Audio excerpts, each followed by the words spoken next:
Well, Tompy, well done for doing this, Bernie. That's really good. well, you know what? Let me just introduce you first of all. You are Tompy. Yes. Everyone in the business knows you as Tompy. You weren't christened Tompy, though, were you? You are Uh, Ian Thompson. That's right. Ian Thompson, but Tompy arrived as a name and it stuck. I did try to change it back to Ian once, but the phone stopped ringing. So I stayed with Tompy. What I want to do is introduce you because your face is very familiar to me and many others, but perhaps No, not anyone else. not to my wider audience, both of whom are in a phone box at the moment. So tell us your connection. So my name is Tompy, and I had the privilege of directing Last Laugh in Vegas with you, with the crazy gang, i.e. you lot. And I'm a director and an executive producer for entertainment shows in the UK and abroad. And the Vegas experience, funnily enough, Tompy, but it's something that to get us together, this sort of motley crew of, what can I say, veteran is the kindest word I can think of veterans, and to throw us all into a beautiful villa in Vegas and then do various things with us, most of which would be against our human rights. Nevertheless, we all of us now, and here sort of paying tribute to Bobby, we all agree, mate, that it was the most fantastic experience. And what a box for us all being able to tick. We've all been around the block so many times, but I don't know how you came by the premise of doing this, but Last Laugh in Vegas, it meant so much to the participants. What was your take on it to start with? I thought from the moment I heard about it, and the show came to me via the wonderful Shoe Green at ITV, and it was a show that it was so wonderful because all of you were someone who I, like so many people, had grown up just in stitches watching, and to I couldn't quite believe that you'd all achieved so much in your careers, but the one thing that sort of eluded you all was this chance to play Vegas and to headline in Vegas. And I think that there was so much heart and so much authenticity to it. And as soon as I saw the cast, well, I was hooked. And I think that Bobby was such an important, everyone was important in that cast, but Bobby was such an important part of it, as you know, because he's a man who he has funny bones, and he could read a situation. He's a natural television producer, is the truth. He could read a situation and create comedy out of it. And you all knew how to feed into that. And although Bobby would often seem like he was, the one who was sort of the funny man, or the one who the joke was upon, he was often very cleverly the person who spotted the joke from the beginning. Yeah. And he could really he could entertain.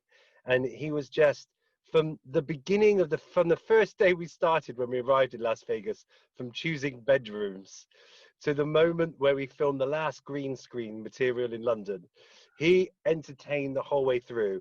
Not only his friends around him, not only us as the crew, but obviously, millions of people who watched. In many ways, Tompy, he was the cornerstone of all the all the artists. He had that authority, didn't he? For a funny man, he did have that sort of that presence. And Really we all did. know we're all paying tribute to his funny bones, but his wealth of experience, and he and I and Tommy, we go back almost 50 years, and to watch them from where they were and what they achieved, it was meteoric, but it wasn't overnight. It was over a long period. And the thing about Tommy and Bobby is they never forgot either. I first had the pleasure of working with them both in 2005 on I'm a Celebrity, Get Me Out of Here. That's where I first met them. And it was a real privilege. And we had great fun in the jungle. And and the thing about Bobby and Tommy is that they would just do anything, you know. And Bobby, you know, he would throw him, whether it was 100 foot up above the canopy of the jungle, or whether he was climbing a horseback in the Nevada desert on Last Laugh in Vegas. He was always up for doing things. But what I do, you're so right, because and what he was really good at was he always remembered you, he always remembered your face, and he always gave good advice. And you know, to get on in this industry, you have to take advice from the best and really listen to it because they know what they're doing. And he was one of the best, and he will go down in history as one of the best. Yeah, you mentioned it, so I'm gonna let you expand on it now. Is your when you took us all out in various cars, and we stopped in the middle of the Nevada desert, and suddenly, what happened next? Well, first of all, the cars stopped, and then down the side of the cars came cowboys firing guns with their bandanas over their face, way before the times of this horrendous disease. And and everyone, of course, was, you know, in just completely taken aback by it. I mean, Bobby literally leapt out of the chair. I think we had him on slow-mo leaping out of the chair. But and then of course you then went on to become cowboys for the day. You rode a very interesting steed, if I remember rightly. And, but it was, you know, but that was one of those days which you will, you know, you'll never forget. It was a really, really great day. It was gold, actually, to see. Kenny Lynch wasn't allowed on No. the horse. I was stuck in a stable on an ostrich and not allowed out. That's right. And the three musketeers. First of all, Bobby Crush, and the horses must have looked each other in the paddock and thought, "I hope I don't get that one." And then Pollard. And finally, little Bobby, getting little Bobby on this special. There was a special mount. There was a mounting horse. Can I say that? That's right. And the horse wouldn't go. It was just sat on the horse, and the horse thought, "No, I don't think so." So, oh wow! I will never forget the image of the five of you walking down, sort of high noon. As yeah. That's so I mean, obviously, we think about, you know, Kenny as well, and you know, when I heard the sad news about Bobby, I thought about that day. Yeah. Because I remember stopping off in that real saloon, that real cowboy saloon on the way home, where we had a couple of drinks, and really it was a happy time. Do you know what, Tompi? I know I can say on behalf of the artists that you took to Vegas, a huge thank you, because you gave us something. You gave us a treasured memory, and we all feel privileged to have been part of it. And I know we're grateful to that, but also I do appreciate that you joining me today, together with just a handful of us. And I know there'll be more tributes, better produced, better put together, but I just feel that for the moment it's so raw that we can perhaps take some comfort, Tompi, by sharing these wonderful, happy memories that Bobby was such an integral part of. And while you're with me, I know that you'll join with me in wishing Vonnie, Yvonne, and family, and Tommy and family all the very, very best. And it's still hard to get over that we're talking about the loss of someone so dear to the nation, but so very dear to all of us. So Tompi, Ian Thompson, our Vegas mentor. There are other words I could choose. Wow, I'll take that. Wow, that's amazing. There are probably better ones, but for the moment, let's settle for mentor. It's more appropriate. Thank you so much for joining me on this. Thank you, Bernie. To Bobby Ball. ANITA, this is a conversation we never ever dreamt we would have, and never would want to have, about losing our dear friend and amazing in every respect human being, Bobby Ball. So when did you hear the news? Actually, my agent, David Hahn, phoned me as soon as he heard it. He didn't want me to hear it on the radio. And I'm grateful for that, because it was such a bombshell. And to be honest, Bernie, I can't believe that this boy, because he never really grew up, Bobby, that it's happened. I can't, how Yvonne must be, that it happened so quickly, that it's this dreadful thing that's going around the world, but it should happen to one of our family, our Vegas family. And well, I think we're all not just devastated, but and I know you are, deeply saddened. This wonderful, joyous life that was inside Bobby, and for Tommy to have to lose his friend like that, it's just, it's deeply saddening, isn't it, darling? It really is. Yeah, it's that sudden loss, that energy that was wherever he was, in a room or obviously on stage, but in any kind of surroundings, he had that. It was like a magnet, you know. I've been thinking about this, Anita, over the last couple of days, and he had a kind of a look that he could just still things, pause things, and he had that sort of amazing quality. It was like a command that he had.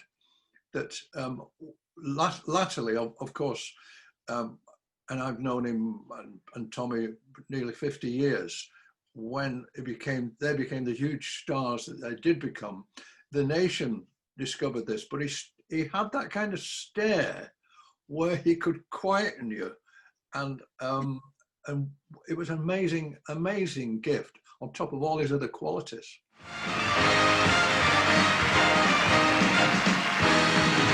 Lovely, thank you, ladies and gentlemen. Oh, I tell you what, great to be here at the London Palladium, isn't it? It's not so bad. Pardon? I say it's not so bad. What do you mean it's not so bad? What's the matter with you tonight? Nothing, I'm all right. I know what it is. Shut it. No, I'm all right. I know what it is. It's women again, isn't it? Hey? It's women. You've got woman problem, haven't you? What do you mean, we're women? Yes. That's what it is. Oh, it's so stupid. Hey? Ladies and gentlemen, look at me. How could I have problems with women? I get sick of them. I go out with loads of birds. I go out with loads of birds. Oh, yeah? How many have you been out with then? Eh? How many have you been out with? One? One? Yeah. I've been out with more than one. Yeah? 3? Well, not as many as 3. Shut up! I'm a sex object. What do you mean? Well, and that sense of mischief. I mean, really, he would look at you, challenging you as well. That he was gonna pick something of yours, the Achilles heel. He'd find the Achilles heel to make you laugh, wouldn't he? Bless him. What do you mean, a sex object? When I want sex, the object. Yes, exactly. You know why that is? Why? Because you can't hold your own. You can't say that. Eh? It's true, isn't it? Come on, be honest. You don't get any women, do you? Come on, let it out in front of all these people. All right, I'll be honest. No, I don't get women. No. And I want one. Wait a minute. You've got one, I want one. I know that, but wait. I've got to have one quick because I'm getting headache. Never mind that. Goodness sake. I think it's pressure building up. I'll tell you what it is then, right? You want a woman? You know what you got to do? What? You got to go ballroom dancing. Ballroom dancing? Yes, I'm telling you. Who? You have. I'll tell you what, looking at you, boy, you make a good ballroom dancer. What? Oh, yes, I can see it now. Please don't laugh, I can see it. Can you? Mr. Big in the ballroom. Shut it, lady, I'll kick your teeth right out. Hey! Put your teeth... One of my main memories of Vegas was when they piled us all into these huge SUV vehicles and sent us off wherever into the desert. So, and there'd be hours of travel, And in the back seat, there might be Tommy and Bobby, and then maybe Bobby Crush alongside her, even Jess Conrad, and yours truly in the front. There was like room for about 9 people, and the stuff and abuse that was going on, it was hysterical. I mean, I would keep banging on about how I discovered them in 1973, and they owe everything to me. And there'd be a pause, and then this dry sort of Lancashire voice would drawl, a bloke on a chicken. 40 years, he's built a career of 40 years sitting on a chicken. Tommy, how pathetic, and so on and so on. Lovely. And it's what I want to remember. Bernie, left please me tell to me you laugh. left the chicken home. Or at least dropped him off at KFC before you came here. I was worried about the bird, just to be honest. Yeah. But my opinion is this, because I don't know where to go with that bird. I'm going to just watch you closely and pray that this audience is either going to be wowed by that bird, or the audience is going to be taken back with the bird and go, what just happened?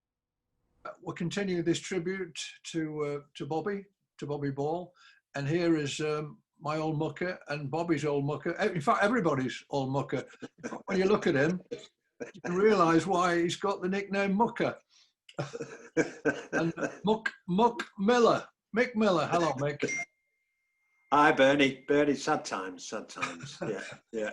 Hey. Yeah, but we've had some good laughs, and there's some wonderful stories about him. You know, amazing just to be, as you and I both know from our more intimate stories of Vegas, where we were all lumped together in one house. But I mean, the one thing that made me laugh was, do you remember? I mean, because Yvonne did everything for him, and I'd been to buy, you know, a dinner suit, but obviously a tuxedo in Vegas, and I came back, and he came to me and he went, I forgot my braces. You know, the main part of the act, he forgot his braces. So I said, well, the shop I went to get me tuxedo, they had braces. I said, but you don't call them braces here, you call them suspenders. He said, sod off. Do you mean I'm going to go into a man shop and ask for suspenders? You're a lunatic. So actually, you still think I'm a drag act. I said, they call them suspenders. Anyway, of course, he went and he came back and he went, hey, Mick, you're right.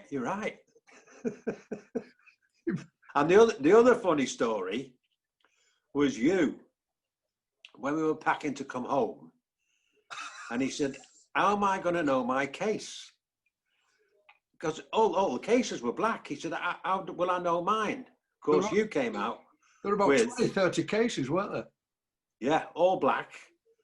How will I know mine? But, and you said, Mick, he'd actually gone in to town that morning to buy a new suitcase, hadn't he? Yes. And you said, well, listen, I've got this orange tape. So you put the orange tape round his handle, and he said, right, when you get off at Heathrow, that's yours, the one with the orange around the handle. Hang on, I'll get the tape. Where's he gone? Back to Vegas for it? There it is. That was it, yes. Well, I mean, the funny thing was, when we got to Heathrow, everybody's case had that tape around the handle. So he didn't know which one was his anyway. And by the way, it's still on mine. And every time I look at that case, I have a laugh. Oh, well, do you know what? When it was, all the cases were lumped by the front door of the villa, ready for the taxis and the vans to take us to the airport. And he said, I'm never going to recognise. And I said, leave it to me, Bobby. So I just put this on the handle of his suitcase. And he said, oh, thanks ever so much. And then when his back was turned, I did everybody's case. Yeah, that was 30 suitcases, all with orange tape. And when we got to Heathrow, we were at the back end of an all-night flight, and everybody we were knackered, weren't we? You know. Yeah. And every case that came around the carousel had got orange tape. And I really thought, it's true, this, mate. I really thought he was going to chin me. Thank you, once again. Thank you. Thank you. Once again.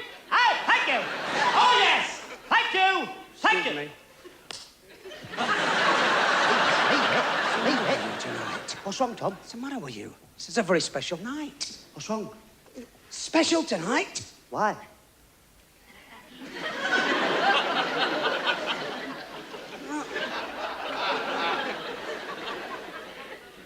No, that... Oh, my bottle's gone. Relax. Relax, I didn't tell you. Take it easy. What are you doing? He keeps looking at me, Well, he's allowed to look at you, isn't he? I'm going to get you after. Just stop it now. I'm going to get you after. Just behave yourself. Was it like hospital food? Well, how do I? Right? I'm trying to tell you something, right? This is important, right? And you're getting on my nerves, right? I'm trying to make you a star. Leave it. Leave it.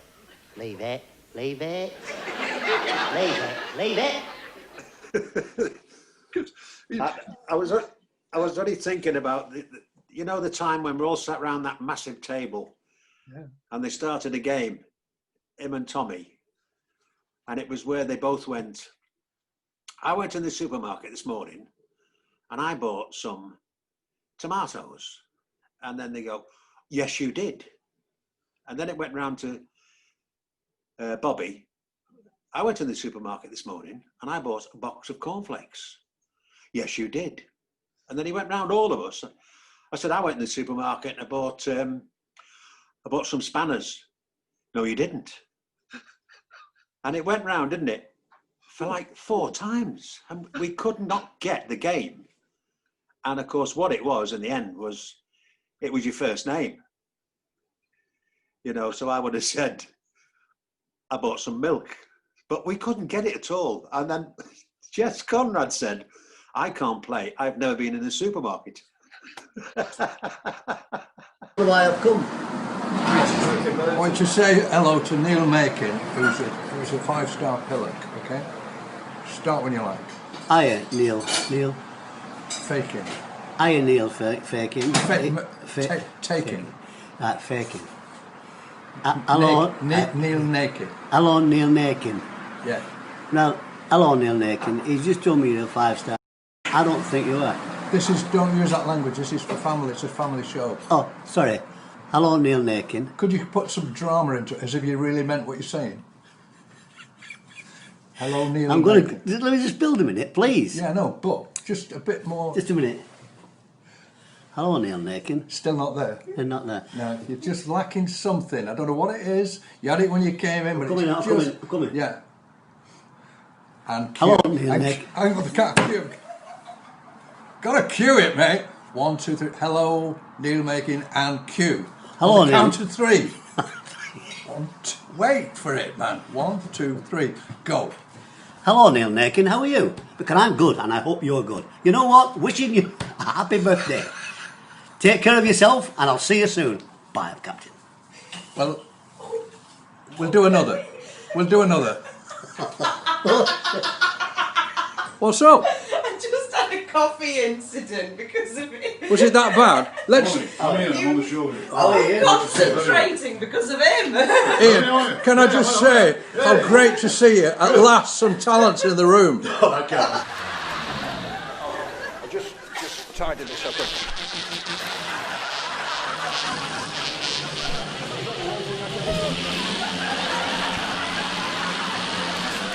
Hang on a minute, I've got to find out. There will be a clue. I've got to find who's doing the, it's you.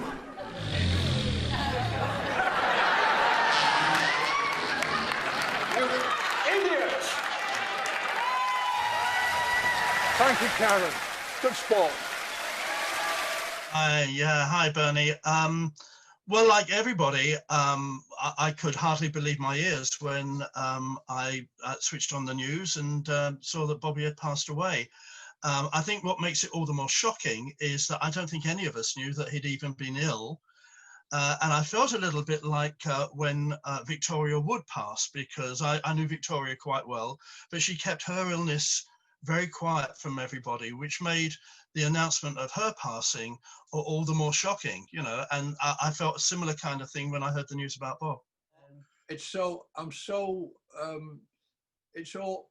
awful what's going on. It's just absolutely so terrible to get the news that we've lost our pal Bobby, and it doesn't seem real, Sue, does it?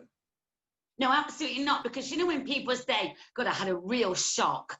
Well, I did, because my friend phoned me and said, I've just seen Facebook, Sue, and he said on it, Bobby Ball, R.I.P. And I went, oh, stop it. I went really cold. And then, of course, everybody realised they'd read stuff and the phones were non-stop. And we were just lucky, weren't we, to have that fabulous time in Vegas. Wow, how fortunate we were. What I'm trying to do is, I mean, it's just a rush. We're throwing it all together thanks to my mate Neil Makin, who's promised if I keep sending him these clips that he'll edit them, so that on Sunday, instead of doing the normal shows we do, that we'll put it all down to a tribute to our pal Bobby. And it's not much, but at least it's just a little rally for us, that a few of us. There's millions and millions of people and thousands that knew him intimately, but just for the handful of us, Sue, that went to Vegas and shared that, as you just said, what a privilege and how lucky we were to not only to go to Vegas, but to share it with Bobby, with the Never Be Another. No, I think you're absolutely right there. I think a lot of people have said about him that he was naturally funny, you know, when they say you've got funny bones. And it didn't even have to be on camera, which I think is rather the mark of somebody that is actually naturally like it. It's still the same on as off. And I mean, I just am thinking about Bonnie, his lovely wife, you know. Do you remember when we were at breakfast and there would be Tommy, he was the egg man. Tommy always used to do the eggs. And then he said, can you go and get Bobby now? Because he won't be cooking, he'll just eat them. So, which he did, he used to come and say, Tommy, these eggs aren't right. They're not done right. Then he said, well, cook him your flipping self then. Oh, and there was all this lovely, there was all this lovely banter. And then he'd have the eggs and then he'd go, Bonnie. No, phoning her in England. Are you all right, love? You just call her love. I've just had Tommy's eggs. Bloody awful.